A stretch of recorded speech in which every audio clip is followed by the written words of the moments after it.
Selamünaleyküm değerli arkadaşlar. Kanalımızda bir soru bir video serisinde yeni bir soru ile birlikteyiz. Bismillahirrahmanirrahim deyip sorumuza geçelim.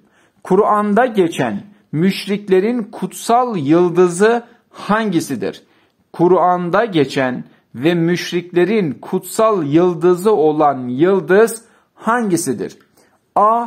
Şüca, B. Şira, C. Seci, D. Sücem, E. Nesim.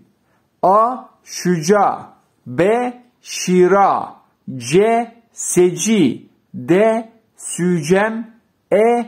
Nesim. Evet, burada sorumuzun doğru cevabı ne olacak değerli arkadaşlar? Cevabınız hazır ise geçelim. Burada sorumuzun doğru cevabı B şıkkı olacak. Yani Şira olacak değerli arkadaşlar. Kur'an'da geçen müşriklerin kutsal yıldızı Şira'dır. Bunu da unutmuyoruz. Başka bir soruda görüşmek üzere.